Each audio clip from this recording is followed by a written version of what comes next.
So another group of brushes we haven't talked about yet are the planar brushes. If you hit the comma key and go into brush, there's going to be a whole folder full of planar brushes in here. And these you kind of have to mess around with a little bit, I think, but at the end of the day, they're pretty self-explanatory. You can just double click any of these and they'll show up in your brush palette. For example, I have loaded up planar cut shallow, planar cut thin, and planar flatten.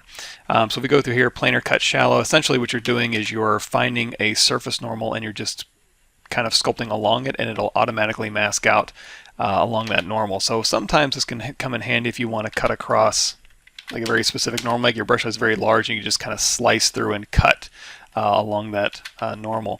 What I'm trying to do is clean up some of this area in here, and this one works pretty well. I can actually go through here and almost start making more of this kind of lightweighting task in here, and that works pretty good. I'm going to try, I think the one I ended up at is planar flatten, going through here and just kind of using planar flatten and finding the surface normal. Now you're going to see if I start trimming this out or cleaning this up and then continue this, it's going to continue flattening out to that surface normal. I can even lift my brush up and then just continue to flatten along that individual surface normal. So if I wanted to, I can go through there and just kind of push those polygons along that initial plane. But in this case, what I'm trying to do is just find this plane right here and just kind of ease straight up in there.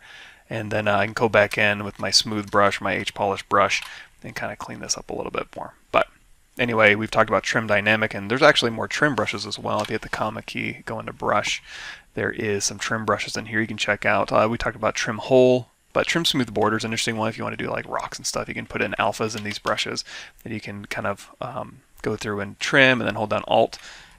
You can trim up to a surface and then down to a surface, and you can get some very interesting results this way. And you know, even change this to like the spray stroke if you wanted to, and do kind of layered trim effects, or hold down Alt and kind of pull through. But anyway, we're not doing that kind of modeling, but I just wanted to make sure that you guys knew that you know, you have trim brushes and planar brushes that can help you kind of clean up some of this hard surface work. You could even try going through here with these planar brushes maybe and holding down Alt and kind of pulling up to these kind of interior surfaces here, and then maybe pushing down. Again, so go through and hold down Alt and let go of Alt and see if you can do any sort of cleanup work. And again, you can always resort back to using your H-polish brushes and your trim dynamic brushes to go back through and kind of even out some of these areas in here. Again, kind of a brute force sculpting method, but we're just kind of playing around and having fun with shapes and things like that. So nothing too serious.